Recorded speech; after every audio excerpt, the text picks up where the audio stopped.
उज्जैन भाजपा के ग्रामीण जिला अध्यक्ष का सोशल मीडिया का काम करने वाले कार्यकर्ता की संदिग्ध हालत में लाश शिप्रा नदी में मिली है। 25 तारीख की शाम से अमन व्यास 3 बत्ती चौराहे से गायब हुआ था। शुक्रवार को लाश शिप्रा नदी के अंगारेश्वर क्षेत्र में केवट को दिखी थी। तो वहीं उज्जैन भाजपा के ग्रामीण जिला अध्यक्ष सोशल मीडिया का काम करने वाले कार्यकर्ता की संदिग्ध हालत में लाश शिप्रा नदी में मिली। 25 तारीख की शाम से अमन व्यास 3 बत्ती चौराहे से गायब हुआ था। शुक्रवार को लाश शिप्रा नदी के अंगारेश्वर क्षेत्र में केवट को दिखाई दी। दोस्तों ने लाश की पहचान अमन व्यास के रूप में की है। तो वहीं उज्जैन में पढ़ाई के साथ भाजपा के जिला अध्यक्ष बहादुर सिंह बोरमुंडला की सोशल साइट्स को हैंडल करने वाला भाजपा कार्यकर्ता अमन व्यास पिछले 3 दिन से लापता हो गया था, जिसकी शिकायत नीलगंगा थाना क्षेत्र में रूम पार्टनर ने करवाई थी। तो वहीं पुलिस जांच में जुटी हुई थी कि पुलिस को अंगारेश्वर महादेव मंदिर के पास शिप्रा नदी में तैरती हुई लाश की सूचना नाव चलाने वाले केवट ने दी। लाश की सूचना पर चिमनगंज थाना पुलिस, नीलगंगा पुलिस मौके पर पहुंची। अमन की पहचान के लिए परिजनों और दोस्तों को बुलवाया, जहां उसकी पहचान अमन व्यास के रूप में हुई। इसके बाद पुलिस शव को पोस्टमार्टम के लिए लेकर पहुंची। बताया जा रहा है कि अमन चलाना गाँव में रहता है और वह पिछले वर्षों से उज्जैन में रहकर पढ़ाई कर रहा था। पढ़ाई के साथ साथ भाजपा नेताओं की सोशल साइट्स को ऑपरेट करता था। आज 8:30 बजे के समथिंग खाना खाने जा रहे थे। वहाँ से विजय बल बना हमारे रूम पार्टनर का फ़ोन आया कि आ जाओ खाना खाने जाते हैं। खाना खाने जाने की तैयारी कर रहे थे। हम बातचीत ही कर रहे हैं क्या खाएंगे क्या नहीं खाएंगे। वो बोले वॉशरूम करने आना है, मेरे को नाना खड़ा तो जाना है, तो मैं उधर जाऊँगा पहले, फिर बाद में खाना नहीं करेंगे।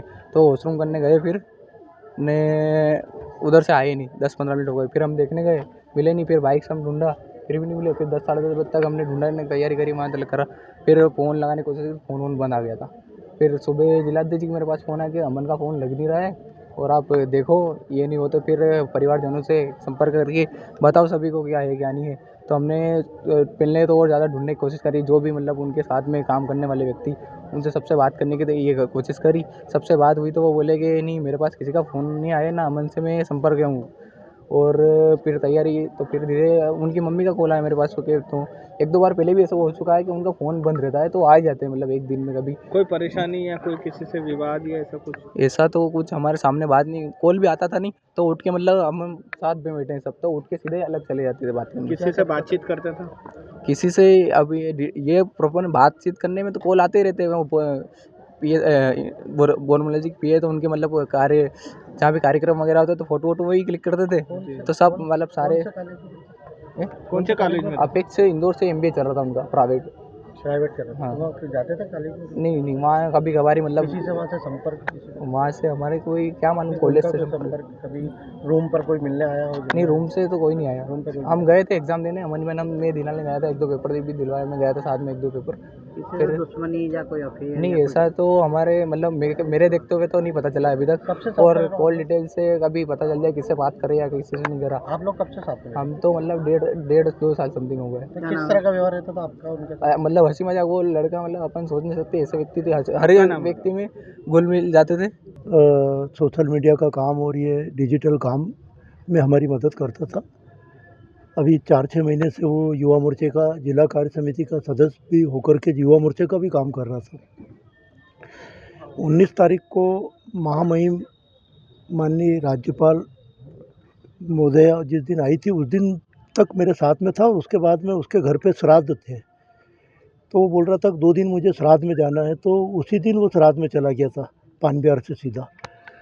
और उसके बाद 2 दिन बाद श्राद्ध से लौटा तो तबीयत ख़राब बता रहा था कि मेरा डॉक्टर का इलाज चल रहा है, बाटल चढ़ाना है। तो बात रोज़ होती थी दिन में 10-15 बार। पर परसों शाम को 5 बजे तक बात हुई उससे, और उसके बाद में उसे फ़ोन मुझको फ़ोन स्विच ऑफ हो गया। तो मैं सोच रहा था कि बैटरी बैठ गई होगी, लेकिन सुबह लगाया तो फिर नहीं उठाया। तो फिर उसके साथ सुनील प्रजापति रहता है, मैंने उसको फ़ोन लगाया तो भैया मैं तो कॉलेज आ गया। तो मैंने क्या यार वो अमन तो क्या रात को आया नहीं वो, तो मैंने क्या उसको ढूंढो, बात करो, मेरी बात कराना, मुझे काम है उससे। तो फिर उसने दिन में बताया कि वो तो फिर भी नहीं आया रूम पे।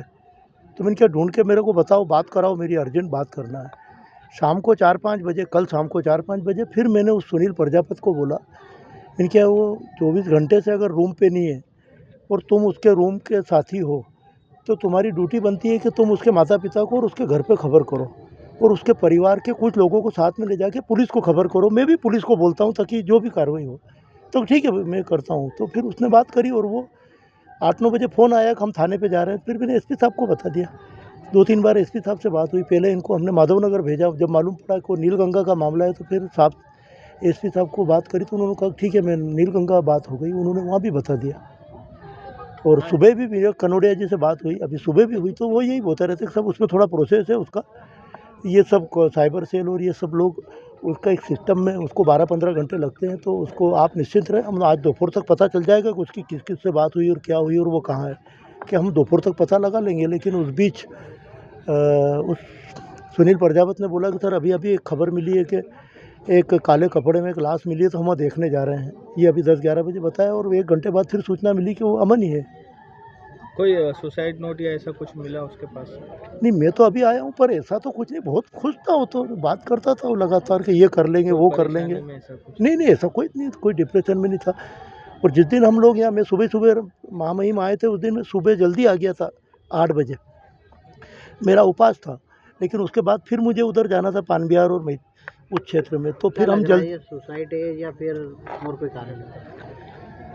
सुसाइड भी करेगा तो क्यों करेगा, आदमी डिप्रेशन में होता है या कहीं तनाव में होता है तो हमें मालूम पड़ता है ना। वो काम करने में एकांत में रहता या अनमना रहता तो हम उसको बोलते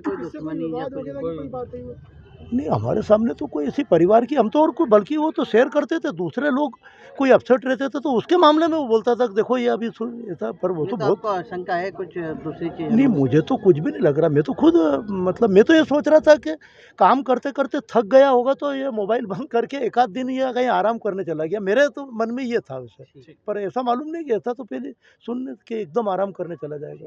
ये 10 बजे करीब वहाँ से केवट द्वारा सूचना दी गई कि यहाँ एक अंगेश्वर मंदिर के पास छिपरा नदी में एक डेड बॉडी तैर रही है, जिसकी सूचना पर थाना चिमनगंज से मैं एसआई लक्ष्मण उइके वहाँ पहुँचा।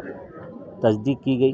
तस्दीक करने के बाद एक वीडियो बना के उसका वीडियो वायरल करा, जिसकी वीडियो वायरल होने के बाद उसकी पहचान के लिए थाना नीलगंगा पे मृतक की गुमशुदगी दर्ज थी। उसके बाद उसके दोस्तों द्वारा वीडियो देखने के बाद घटनास्थल पे आए। घटनास्थल पे देखने के बाद उन्होंने शव का पहचान करा, जो उनके दोस्त अमन पिता भैरवलाल व्यास के रूप में निवासी झाड़ला की पहचान की गई। पहचान करने के बाद मृतक की कार्रवाई कर पीएम करवाने हेतु सीएच उज्जैन रवाना किया। सुसाइड नोट या वगैरह कुछ मिला? कोई सुसाइड नोट नहीं मिला। मृतक के जेब से एक मोबाइल फ़ोन जो उसका था वो जब्त किया गया।